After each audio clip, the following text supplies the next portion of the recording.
Welcome to London. The date is December 24th, 1850. But forget the Christmas cards you've seen.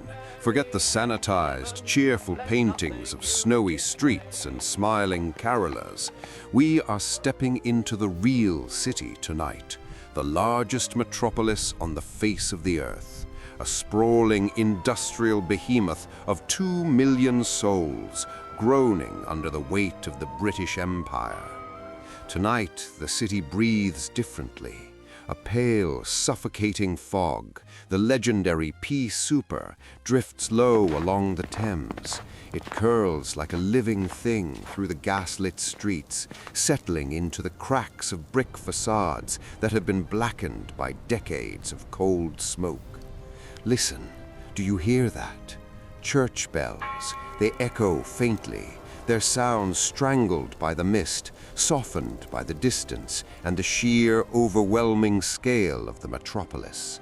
Tonight, this city is a stage set for the greatest drama in human history, the collision of unimaginable wealth and crushing poverty. As we walk these cobblestones, London is about to reveal its true face. It is a city of two hearts, beating side by side, yet separated by an abyss. Come with me. Pull your coat tight. We're going in. We start where the air is easier to breathe. We are crossing into the West End, Mayfair, Bloomsbury, the zip code of the masters of the universe. Here, the fog doesn't seem as thick. It is kept at bay by the golden glow pouring from the windows of tall, imposing Georgian townhouses. These houses are fortresses. Inside, they are burning enough coal to heat a factory, defying the winter with an aggressive warmth. Let's look through the glass. Inside, the scene is almost blinding.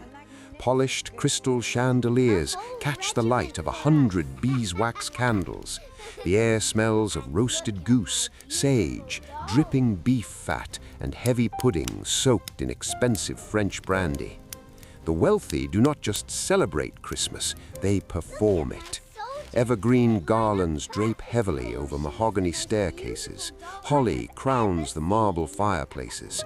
Servants, invisible, silent, moving like ghosts, glide through the rooms. They adjust a candle here, remove a silver tray there, ensuring that for the family sitting at the table, the illusion of magic is unbroken. They are the gears of this machine, but they are forbidden to squeak. And the children? Dressed in fine wool and velvet that costs more than a laborer earns in a year. They wait for gifts that have traveled across oceans. Mechanical toys from Germany, hand-painted dolls from France, books bound in leather. Music drifts through these rooms. A piano plays a familiar carol. Laughter rises to the high ceilings, untroubled by hunger, untroubled by the cold outside. For the upper classes, Christmas Eve is a season of reassurance. It is a declaration that the world is firm, that the empire is strong, and that everything is in its proper order. But the order is a lie, because to understand London, you must leave the light. You must walk into the shadow. We take a short carriage ride east, and the world collapses. The glow fades. The wide boulevards shrink into narrow, twisting capillaries. We are in the East End now, the slums, the rookeries. Here, the fog is not romantic. It is toxic. It mixes with the stench of open sewers, damp, rotting wood, and the sweat of thousands of people packed into spaces designed for hundreds. The gas lamps here are broken or flickering weakly, barely illuminating the uneven stones beneath our feet that are slick with slime.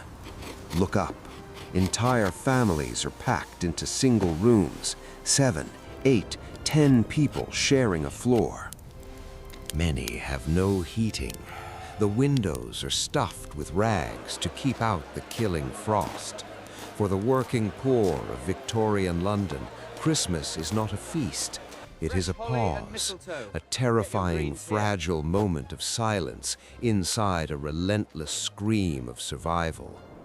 In tiny, freezing kitchens, mothers perform miracles. They stretch ingredients that shouldn't exist into a meal. A scrap of meat, if fortune smiled on them this week. A loaf of bread, potatoes boiled until they fall apart to fill empty stomachs. Tea, watered down so thin it's barely brown, shared carefully like liquid gold.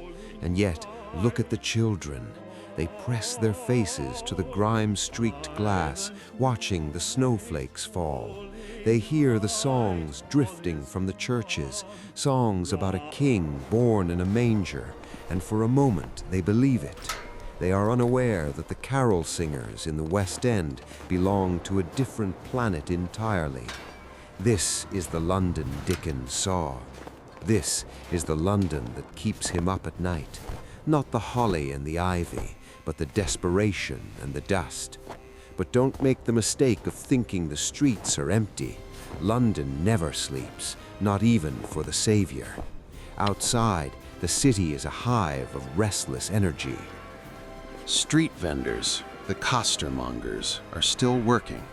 They have to. If they don't sell tonight, they don't eat tomorrow.